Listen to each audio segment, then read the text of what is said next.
Bismillahirrahmanirrahim. Allahumma sholli wa sallim ala sayyidina Muhammadin wa ala alihi wa sahbihi ajmain. Amma ba'du. Semoga semua di sini dimaafkan Allah Ta'ala. Karena ganggu wong top. Top cara pangeran. Angger mukmin ya top. Begini ya, jadi saya tahu banyak foto-fotonya Mbah Mun ketika sama Ki As'ad. Bapak saya kandung juga pernah di sini ketika muktamar 84 berapa keluarga termasuk Ki Ahmad Siddiq karena beliau juga turunan Lasem. Yang jelas kenangan kita dengan Ki As'ad itu banyak dari bapak, dari guru. Kemudian beliau juga ngaji di Stokiri. Saya juga dapat keluarga Stokiri, banyaklah hal-hal.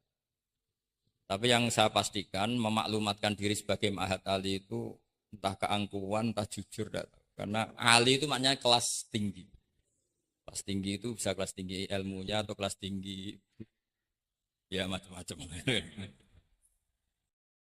Tapi saya beri contoh. Ini ya, Wahid kan masih kecil tak panggil Wahid sesuai. Ini tak beri contoh. Ini kitab Minhajut Thalibin. Ini saya belajar tak takriri sampai seperti ini. Ini bisa dilihat. Hampir di semua kitab saya, kitab-kitab induk, entah itu fikih, entah Ihya, entah Hikam, itu pasti ada takrirannya. Karena tadi saya sudah komplain sama Pak Khairuddin. Keputusan fikih udah ada khilaf itu gak keren kata saya itu. Karena bawaannya fikih itu khilaf. Saya beri contoh ya. Di sini fikihnya kan diajarkan kan Fathul Wahab. Saya sedikit cerita tentang Fathul Wahab. Dulu indukan kitab fikih itu namanya Al-Um, ya kan? Dikarang katanya dikarang oleh Imam Syafi'i. Sebenarnya enggak dikarang, diimlakkan. Ini pakai bahasa Ma'had Ali, kelas tahqiq. Kalau bahasa umum kan kitab dikarang Imam Syafi'i itu salah besar. Karena di situ masih ditulis qala Imamunas Syafi'i. Yang benar itu amla alainas Syafi'i, diimlakkan oleh Imam Syafi'i, ditulis oleh beberapa muridnya. Yang paling masyhur kalau kitab itu Imam Muzani. Sebenarnya di situ ada Imam Buaiti, ada Imam Robi, tapi yang paling telaten itu Imam Muzani. Sehingga kitab itu dinisbatkan pada Imam Muzani. Di beberapa itu juga ada yang dengan tanda kutip ditinggalkan oleh Imam Muzani. Disebut Infiradul Muzani Anis Syafi'i. Kemudian setelah jadi Mukhtasarul Muzani, ini saya tanpa menyiapkan materi loh, karena sebetulnya saya sudah minta Gus Azam hanya ngisi di pengajian umum, karena sudah saya kapok ke sini. Kapoknya itu bukan karena mangkel, tapi nggak ada perkembangan. Jadi hafal Quran itu keharusan seorang faqih. Baru hafal 4 aja diceritakan. Memang ini ngawur sekali itu sebetulnya. Memang normalnya seorang faqih memang hafal Quran. Enggak boleh hanya berapa? 4. Enggak meyakinkan. Nah, Mukhtasarul Muzani itu ada beberapa hal yang beliau beda dengan Imam Syafi'i. Kemudian disarai namanya kitab Nihayatul Matlab fi Dirayatil Madhab oleh Imam Haram. Saya punya kitabnya dan tak pelajari. Oh, ini maklumat. Bukan niat sombong, ini niat cerita fakta. Nihayatul Matlab fi Dirayatil Madhab. Kemudian Imam Haromen punya murid alim alamah yang saat itu belum suka tasawuf. Namanya Imam Ghazali. Beliau akhirnya menulis Al-Basit, berhubung Ma'had Ali sinau basit gak pati iso, mergo kegeden digenti Al-Wasit. Al-Wasit jawara pati di sinau ini digenti apa? Al-Wajiz. Alhamdulillah, kayaknya Pak Khairuddin juga gak punya. Punya kitab Wajiz. Wahid punya? Wahid, Wajiz? Berapa halaman itu? Kitab Wajiz itu. Berapa halaman? Tebelnya aja kira-kira seberapa tebelnya? Ya, tebelnya seberapa? Kalau nggak tahu isinya, paling nggak tahu tebelnya. Harganya masih ingat. Kalau nggak tahu isinya, tahu harganya ya.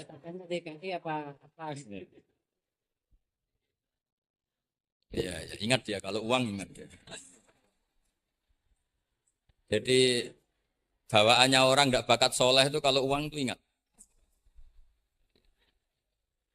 Terus setelah itu diringkas lagi sekaligus ada kritik tertentu. komplain tertentu disebut al-muharrar. Jadi memang syaratnya fikih itu harus ada yang komplain karena nggak bisa final. Disebut apa? Al-muharrar. Al-muharrar itu ya sudah dinamain al-muharrar yang sudah diteliti oleh Imam Rafi'i. Ada yang komplain lagi ya setengah sarah tapi setengah komplain. Namanya Minhajut Thalib. Minhajut Thalibin dikomplain lagi di era Syekh Zakaria Al-Ansari. Dari masdar dengan jamak mudzakkar salim diganti manhajut tullab. Ya maknanya sama, minhaj sama manhaj maknanya sama, thalibin jamak mudzakkar salim, tullab jamak taksir. Jadi asli ini yo cara Jawa mau akal-akalan tok, minhajut thalibin jadi manhajut tullab. Kemudian manhajut tullab itu dikarang sangat ringkas. Sehingga yang baca itu tidak paham. Mu'alifnya akhirnya dengar-dengar kalau anak-anak matahari itu tidak paham. Akhirnya terus manhajut tullab disarai sendiri oleh Syekh Zakaria Al-Ansari. Jadi Fathul Wahab. Loh, alhamdulillah ya masih banyak yang nggak paham. Padahal sudah sarah. Harusnya sarah kan gampang. Ya tidak paham itu bagus kan kita ngaku tidak paham tawadhu. Daripada ngaku paham nggak paham, mendingan ngaku nggak paham kan. Kemungkinannya dua kalau ngaku nggak paham. Mungkin tawadhu, mungkin betul adanya.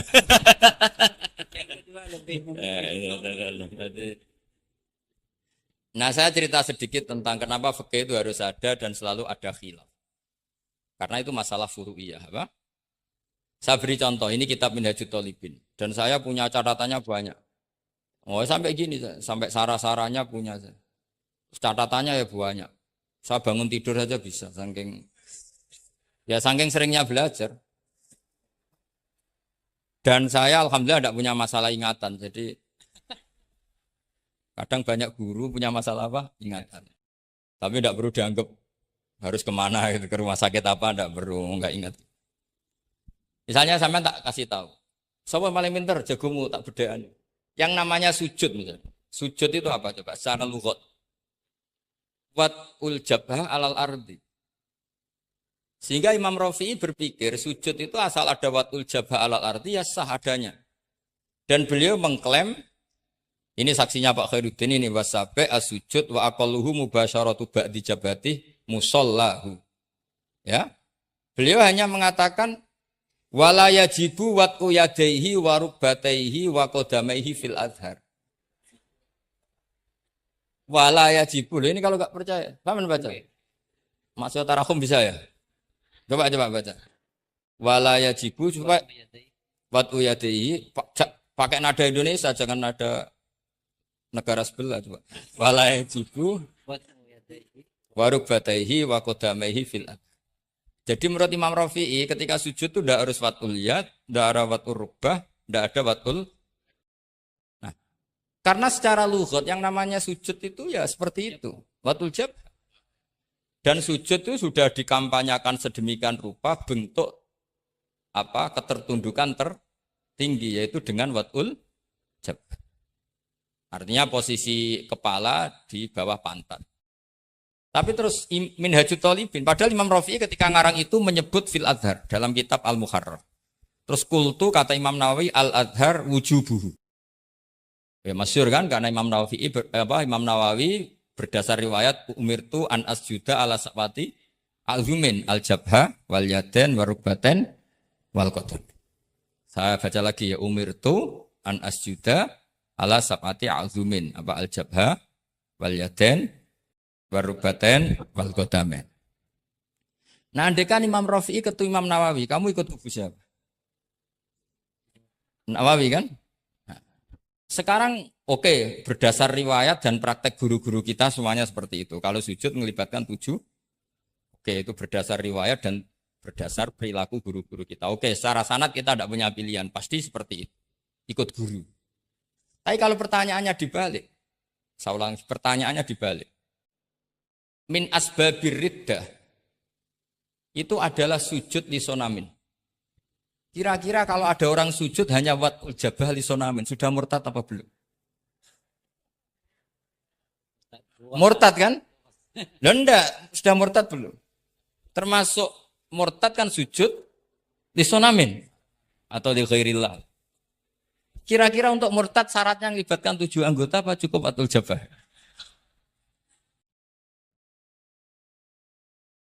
Untuk sah menjadi murtad. Nggak, misalnya kamu, jangan kamu lah, kamu potongan nggak mungkin murtad, insya Allah. Misalnya ada orang murtad dengan cara murtad yang fi'li. Contohnya apa? Kasujudin lisonamin. Murtad kan, ingat masih ada 3 kan? I'tiqadi, qauli, fi'li. Yang fi'li contohnya kasujudin lisonamin. Untuk menjadi sah murtad itu nunggu 7 anggota apa salawatul jabah?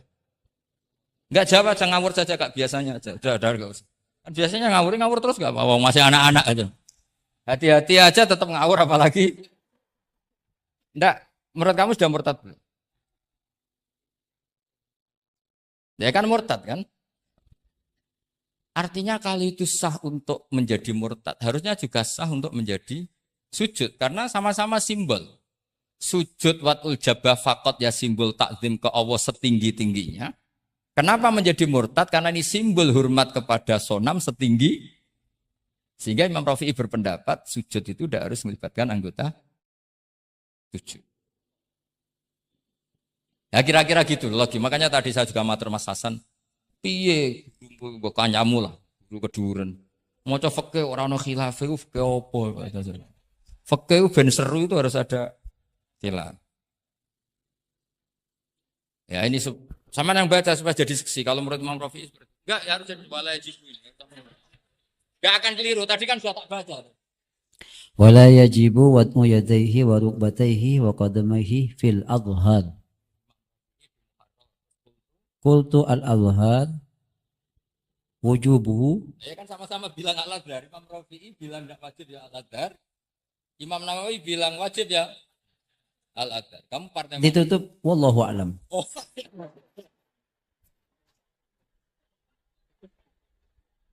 Enggak ada, Gus. Agak walam. Enggak, wallahu a'lam. Aduh, ini enggak ada penggantinya, Pak.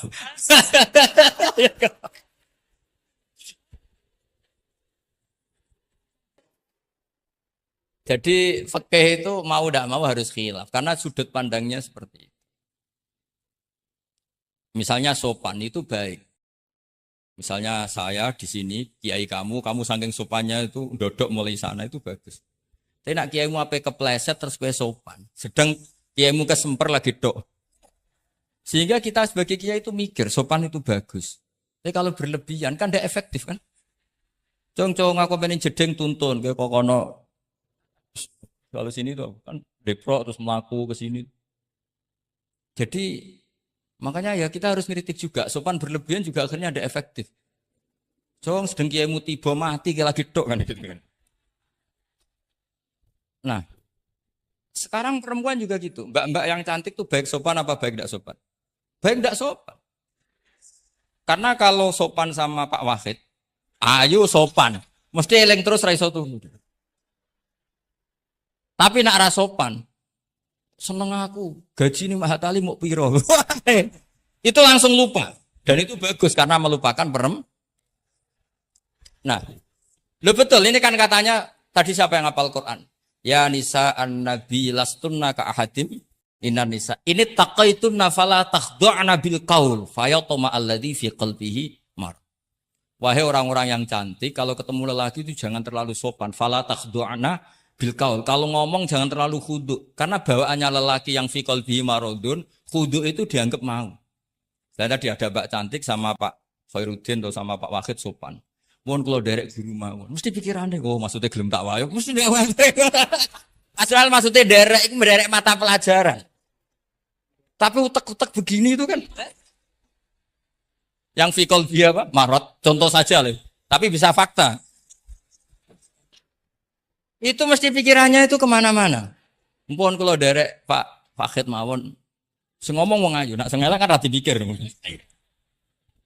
Sehingga unik. Khusus perempuan yang cantik itu sopan itu tidak baik. Di dalam komunitas lelaki yang fi qalbihi karena pikirannya mesti. Padahal Mbak tadi bilang gitu maksudnya anut Pak Wahid, ikut mata pelajarannya. Tapi pikirannya sampean kan bisa enggak gitu. Fala takhdu'na bil qauli fayatma alladzi, itu hebatnya Quran. Jadi psikologi lelaki juga dibicarakan. Bawaannya lelaki kalau ketemu perempuan cantik kok sopan, kok memberi harapan, itu terus golek dukun mahabbah. Kayak apa pinternya Quran? Lah ini sayangnya yang hafal baru 4. Padahal saya satu mobil saja tadi hafal berapa Gus? Pakai satu mobil. Karena pondok saya memang pondok tahfidz. Jadi yang derekno saya banyak yang hafid. Jadi satu kelas kalah dengan satu mobil. Supir saya hafal Quran, penderek saya hafal Quran, yang bawakan tas ya. Oh, kalah jauh itu. Yang kiai tidak hafal Quran. Iya, memang pondok saya pondok tahfidz karena memang pondok tahfidz. Jadi seperti itulah. Masa kamu menyarankan orang tidak sopan? Tidak mungkin kan. Masa kita ngajari santri-santri gak sopan? Tidak mungkin. Tapi kalau kamu ajari sopan, khusus yang cantik, ketemu lelaki yang seperti itu, akibatnya fayat ma'alladzi fi qalbihi marad. Makanya di sarah-sarah atau di tafsir-tafsir sampai ada penjelasan wa yusannu lil ma'rati takhlidu sautiha. Perempuan disunatkan menebalkan suara untuk menghilangkan rasa apa? Syahwat lelaki tadi. Terus paling enggak misalnya enggak mau nebalkan ya judes. Misalnya ketemu Pak Wahid, Mbak apa yang di? Gak urusanmu. Oh, itu mesti langsung lali. Tapi nak jawab, badhe napa ngersakno napa nggih kula tak derekno jenengan riyen. Wah, bahaya. Padahal maksudnya derekno iku ya mata pelajaran, ndak ada hubungannya dengan mau dinikah. Ketemu nih naudzubillah lah kalau itu. Nah, itu fikih. Jadi fikih itu menginduk ke usul fikih. Tapi usul fikih sendiri itu kalau ndak ngerti fikih jadi itu jadi liar. Karena khayalnya lebih tinggi. Makanya banyak orang yang pengagum usul fikih itu jadi liberal karena terus terlalu banyak khayal. Maka pondok-pondok itu harus ada fikih dan ada usul. Saya beri contoh liar itu begini misalnya. Maqasidus syariah itu kan bisa subjektif. Sehingga Imam Syafi'i itu yang kritik man istahsana faqad syarra'a. Orang yang sering berpikir istihsan faqad syarra'a, maka dia mau berpikir apa bikin syariat tandingan. Misalnya gini, saya ini kiai yang suka tirakat. Karena dulu misalnya mondoknya itu suka tirakat. Terus santrinya diwajibkan puasa setahun atau diwajibkan enggak boleh makan nasi. Itu bikin syariat tandingan. Karena apa? Tahrimu malam yahrum. Mengharamkan sesuatu yang tidak haram. Atau mewajibkan ijabu malam yajib. Itu termasuk kriminal cara Sulam Taufik. Loh iya, bahkan Sulam Taufik mengebabkan itu di bab riddah.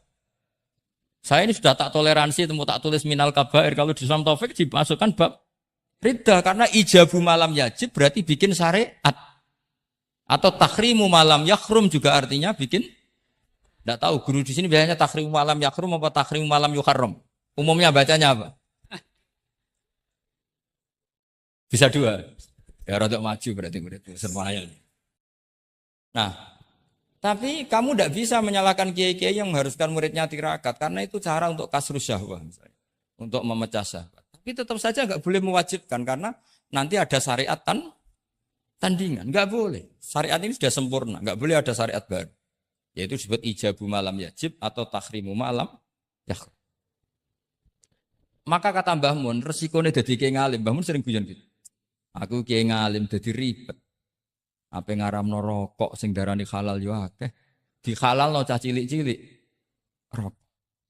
Jadi kiai itu kan lebih tunduk ke konstitusi ilmu. Ribet lah, ribet. Misalnya begini, sama tak bedai. Assalamualaikum ketika salam. Itu yang wajib salam pertama apa salam kedua? Pertama. Itu wajib niat mufarokoh apa niat menghabisi sholat atau mengakhiri sholat apa enggak perlu niat? Nah mesti ulama berdebat. Karena ketika Allahu Akbar bisa Allahu Akbar demo, bisa Allahu Akbar niat sholat. Maka untuk membedakan, lo kan bisa aja kan?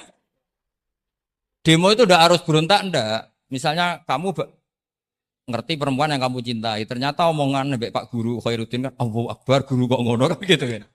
Nah untuk membedakan itu, kalau untuk sholat atau untuk takjub diharuskan niat Allahu Akbar. Nah sekarang salam harusnya juga ada pikiran begitu. Ini salam karena ketemu orang, apa salam karena keluar dari sholat. Makanya selalu ada ulama yang berpendapat wajib niatul khurud minas sholat. Karena logikanya Kalau Allahu Akbar wajib niat sholat untuk membedakan Allahu Akbar yang wiridan, Allahu Akbar yang takjub, Allahu Akbar yang demo. Untuk membedakan itu semua. Niat. Salam juga gitu. Salam mubalek, salam kenalan, salam apa. Harusnya pembedanya adalah niatul khurud minas sholat. Makanya saya tadi itu komplain sama Pak Khrudin. Itu Fasul Masail Fikih kok ada khilafnya. Betul orang itu kata saya. Yang putih itu. Oh yang putri itu. Nah, jadi apa? Kaidah-kaidah seperti itu nggak bisa dihindari. Khilaf-khilaf seperti itu nggak bisa dihindari. Ini saya baca ya misalnya contoh-contoh yang itu mulai apa? Mulai salam ya. Nah, jadi pilihan-pilihan itu misalnya di salam anha anha terus asani asyar assalam wa aqalu assalamualaikum wal aso jawa qultu al aso al mansur wa annahu la tajibu niyatul khurud. Jadi ada yang bilang tidak wajib, mesti artinya ada yang bilang wajib. Karena, jadi nggak ada pilihan. Setelah ada pembanding itu udah ada. Sekarang begini lagi. Ini yang ulama kadang-kadang ya nyuwun sewu andekan kita ulama itu kadang ra cocok, tapi cocok ra cocok. Ya harus didengar ini ngaji. Ulama fikih kadang ya sembrono, tapi kok muni ngono kualat. Saya ngomong aku wae. Nak darani iktidal, menamai iktidal itu ruknun qasirun ghairu maksud. Julus bena sajdatain atau jalsah, ruknun qasir ghairu. Itu banyak ahli hadis yang komplain. Ini ngawur betul fuqaha itu. Wong rukun kok ghairu maksud. Dan mereka berani bilang itu rukun sing ghairu maksud. Kusida lil fasli, hanya dimaksudkan untuk pemisah. Itu kan yo mangkelno wong rukun kok ghairu. Ternyata ulama itu punya niat begini. Setelah dikatakan ruknun qasir, maka jangan ada pesaing. Yaitu ukurannya apa? Julus jalsah benas sajdatain enggak boleh lebih lama ketimbang tasyahud akhir. Tasyahud awal sunat bu jangan ngaji ora khatam. Tasyahud akhir apa awal? Akhir berarti sabtu lisan pinter lah pinter. Iktidal juga ruknun qasirun, maka enggak boleh lamanya menandingi qiyam lil Fatihah. Ya, sudah jelas ya. Yang jalsah benas sajdatain enggak boleh menyaingi tasyahud akhir. Yang iktidal enggak boleh menyaingi qiyam lil Fatihah. Ternyata ulama yo mikir, disaingi ku yo ora enak. Ngene koyo kula saingi Khairuddin yo ora gelem. Ora krana sombong, disaingi itu ndak enak. Kecuali level ya. Kecuali level. Level ya hafal Quran ya 30 juz. Itu Jibril bisa demo ke kamu. Memangnya saya hanya nurunkan ayatul ahkam. Enak saja milik. Memangnya selain ayatul ahkam enggak menarik. Itu kalian semua pasti berhadapan dengan Jibril. Coba Jibril nurunkan semuanya apa hanya ayatul ahkam? Kalau saya ketemu kan aman.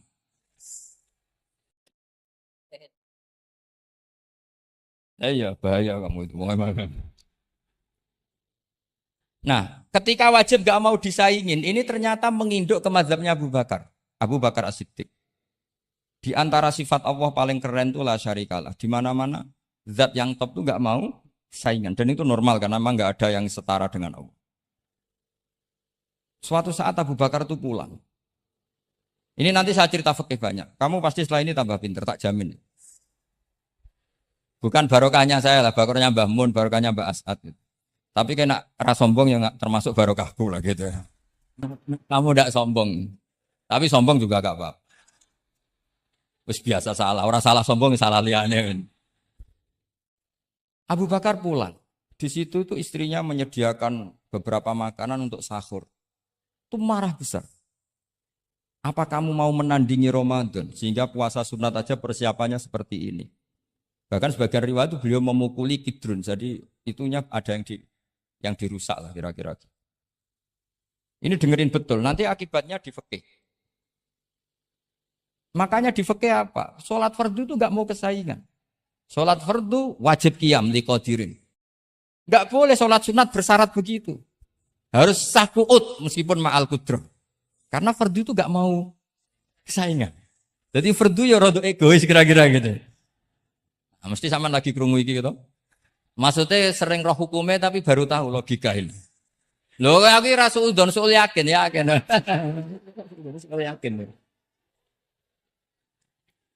Karena fardu itu gak mau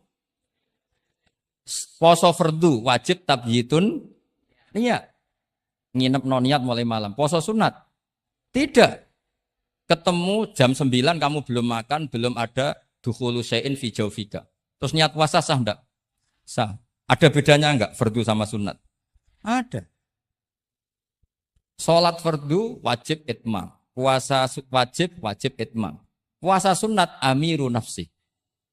Wah, puasa sunat bojo lagi apian bisa kamu batalkan. Tapi nak puasa fardu, oh sanksinya berat. Itku rokobatin sampai ya siamu sehari ini apa? Mutatabi'an. Terakhir itamu sitina.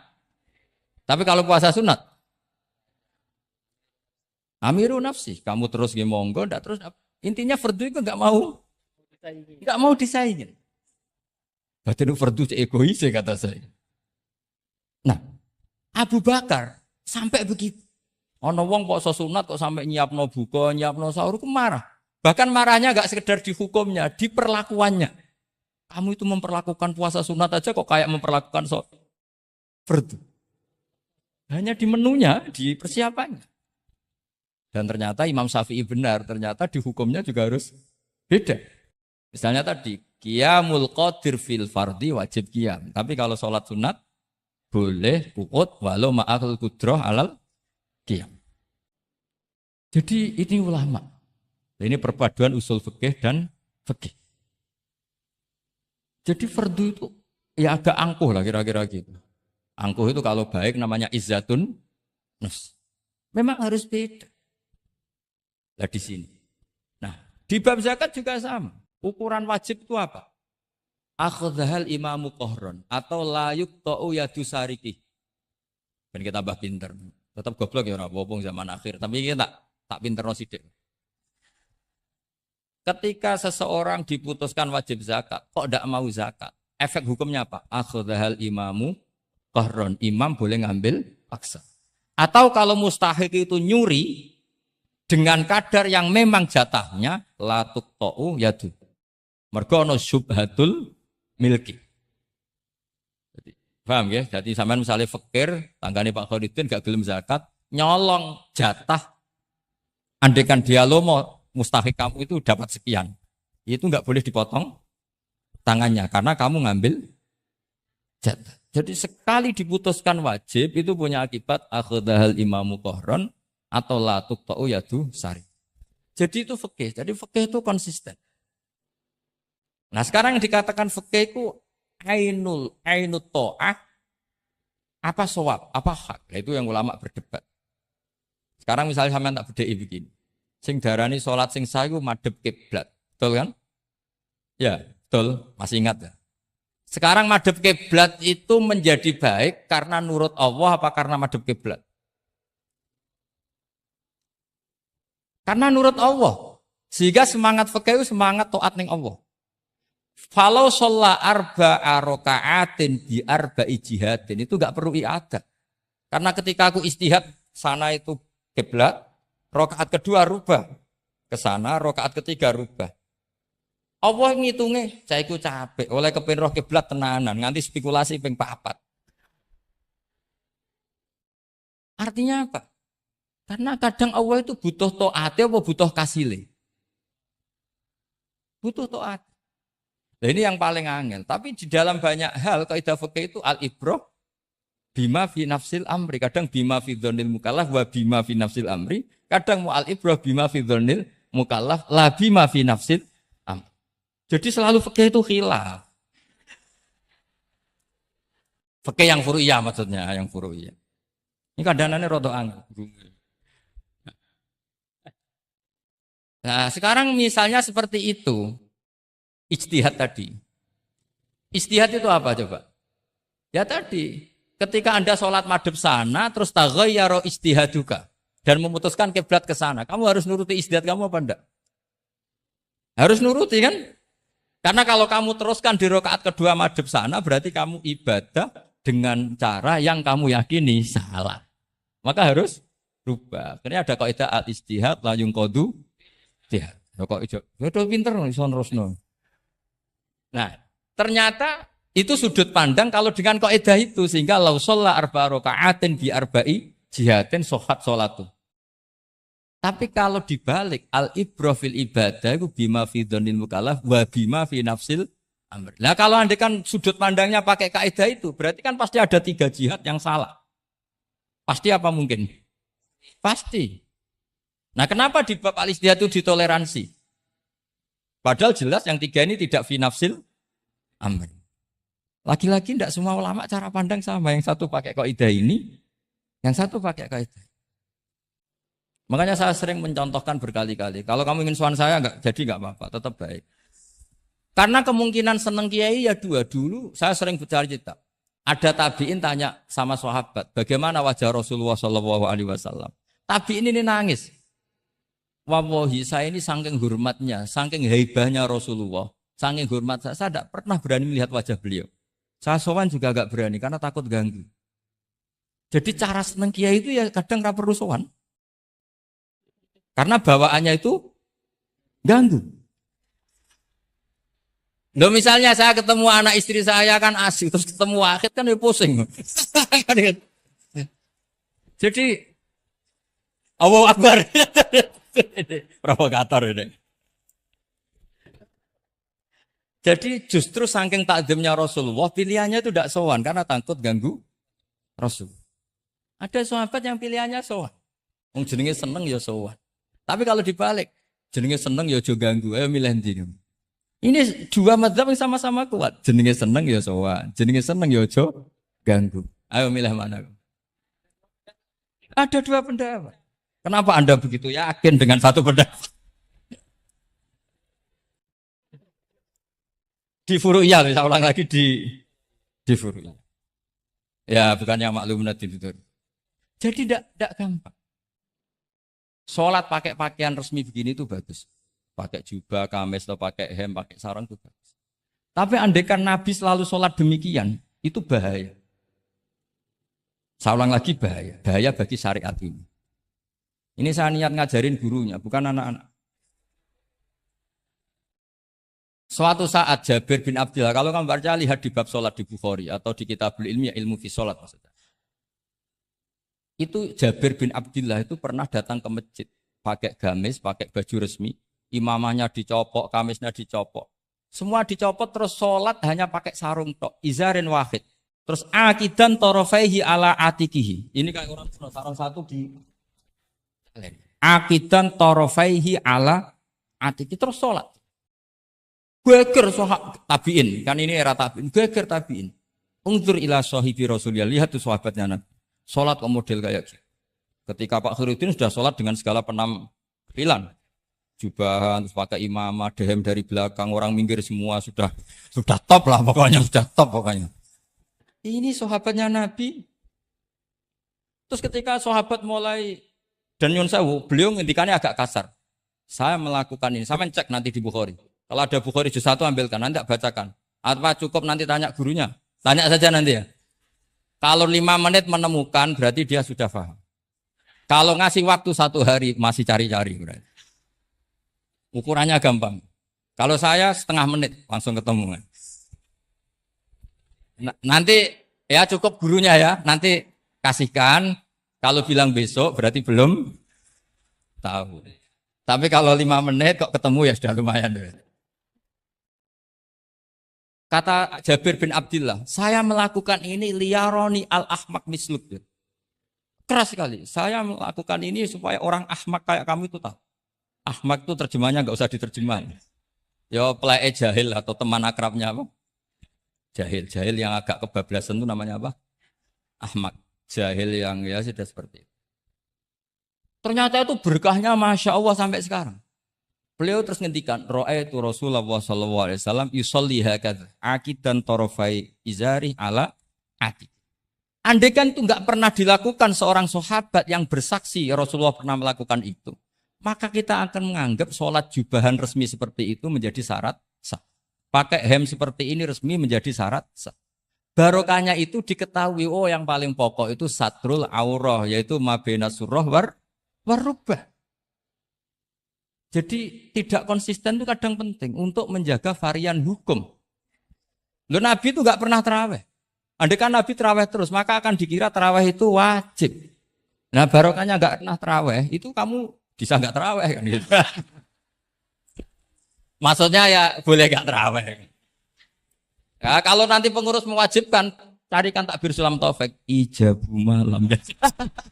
Bisa masalah besar itu. Nggak, ini cerita ilmu, nggak cerita perilaku. Nggak.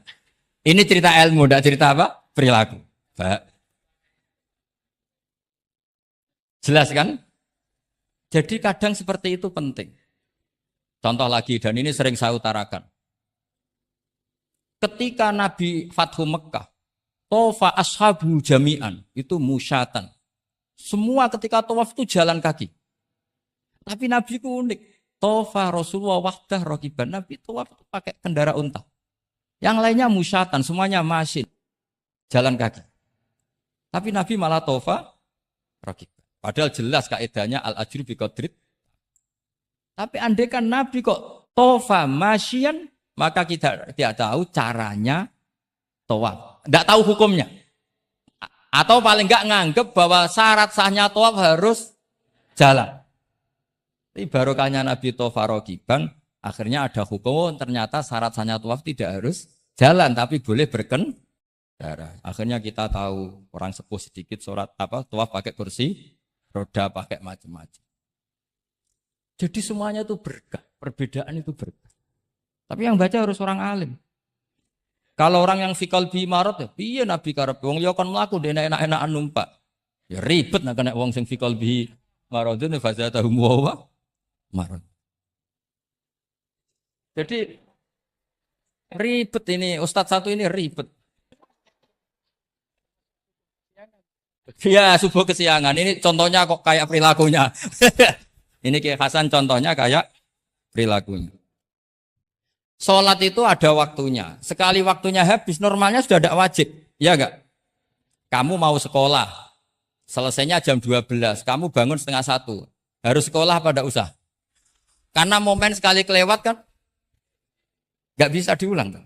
Normalnya sholat qadha itu tidak wajib. Normalnya. Karena momen waktunya sudah habis. Dan qadha normalnya juga nyuwun sewu haram. Normalnya. Tapi berhubung Pak sering qadha terus bilang enggak haram kan? Karena yang qadha bukan hanya santrinya tapi apa? Gurunya. Tapi nyuwun sewu, Nabi itu tahu ditakdir qadha. Saya enggak bilang Nabi qadha, ditakdir qadha. Ini bedanya Nabi dengan kamu. Nabi pernah ditakdir qadha. Dan nyatanya Nabi tetap sholat. Akhirnya jadi syariat qadha itu tetap. Andai kan Nabi tidak pernah qadha, maka orang cara berpikir, waktunya kan sudah habis. Pasti malaikat bagian nyatet sudah enggak ada. Lah lha apa salat wong sing nyatet wis tutup buku kan?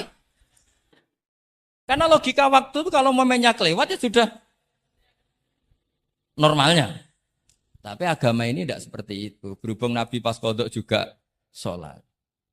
Kayaknya juga jamaah ya. Wah itu yang ribet itu. Ya kan jamaah kan itu. Jamaah kan? Wah, aku nak mbok praktekno ning pondok. Separuh pondok kodok terus dimami Khairuddin sing komat wahid. Wah. Perkara kan? Nah, barokahnya ngerti kunut itu sunat, pura-pura ndak kunut. Akhirnya kayak orang baik kan? Yaitu mau melakukan sholat duha. Ini iya, akhirnya guru saya sedang sholat duha. Itu husnudon yang gioblok.